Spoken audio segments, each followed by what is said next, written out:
I've always wanted to try making YouTube videos. I even have proof right here and a list of dreams of 2018. See? Look, after 8 years, I finally decided that this year, 2026, is going to be the year of Godzilla. So hello, my name is Kat, and here's how I made my first YouTube video. Now first, looking at the channel, how much progress have I made in the last 8 years? Well, I made the channel 6 years ago. Yeah, that's about it. So, for the channel name, I went through a lot of names for this channel before finally landing on Cat Jello. Because my name is Cat and Jello because why not? For the profile picture, I had a few criteria that I want to follow. I think the profile picture should be simple, it should be easy to read, and it should portray the contents of my channel accurately, or at least semi-accurately, So I started this process by sketching out the few ideas I had in mind already before moving on to digital. Now digital is where the fun parts really begin because I don't know how to use Illustrator. I have to draw things manually. That causes a lot of human error. Look, drawing circles is hard, okay? I was getting kind of sick of drawing circles manually, so I decided to use the circle tool in Photoshop. But that went horribly.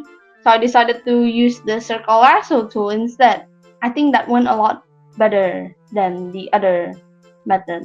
You can really see in the speed paint how good my photoshopping skills are. I decided last minute to add like a paper texture to it so it feels kind of traditional, and a bit of pink because I like pink. Now moving on to the banner, easy enough honestly. I just put on a grid background to make it have like a kind of journaling aesthetic, and then I put my name in cursive. I wanted to add a sort of Easter egg, so I put the CMYK colors in the background because they're primary colors, and that's fun. I think I might add more things to the banner actually. Just look out for that. Now, in order to prepare for the video, I went through some research. This channel is mainly inspired by Spilding and Viora. I really like their format and fun challenges every week type video they do. With Spilding, it's mainly traditional art and different mediums every week. I think that's really fun. And for Viora, I really like how she does different challenges every week, where she does different things, not just art, sometimes like other things like the handwriting video. And then she also records every step of the way so you can kind of see how progress is made throughout these videos, Now, I also researched similar channels to the one that I wanted to make, which involves watching a lot of YouTube videos, which eventually just turned into a doom scrolling session.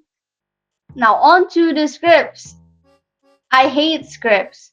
I did not expect making a script would be this hard. I don't know, YouTubers don't really mention making scripts as a part of their process, but it turns out this is probably the hardest part of YouTubing, making a YouTube video. It's like the more I try, the unfunnier I get. I've made so many versions of this script that my scripts have their own scripts. This script is literally a procrastination project for another script, for another video. There's so many. Ugh. Now on to actually making the journal and illustrations, the thing that you see right here. Let me let you in on a little secret. This footage is a recreation. I know, shocking. But recording yourself while actually doing things is so hard because I don't know what I'm doing. It's not like I didn't make the content, the art, the journals. I'm just not used to recording things. I didn't want to put illustrations at the start of the video making process because I thought it would take too much time. But when I was going through YouTube, I saw a lot of new Storytime animators. The genre is having a kind of renaissance. I don't want to miss out on it, especially since Storytime is my childhood too. Now filming. I think filming is actually probably the funnest part of this process. There's just something fun about seeing what looks good on camera. I also use these lights from Shopee. Pretty standard cheap camera lights. Overall, pretty fun. Unexpected, but pretty fun. It's only after editing that I realized that most of the footage is kind of unusable and I need to re-record everything. Hooray! first up, in the editing segment of the video, I'm going to actually talk about the audio, especially recording the voiceover. It makes sense in my head to record the audio first before editing the whole illustrations and animations. But recording yourself is so awkward, especially because English is not, my first language. And listening to my own voice is so weird. But moving on to the actual editing, God, editing takes so much work.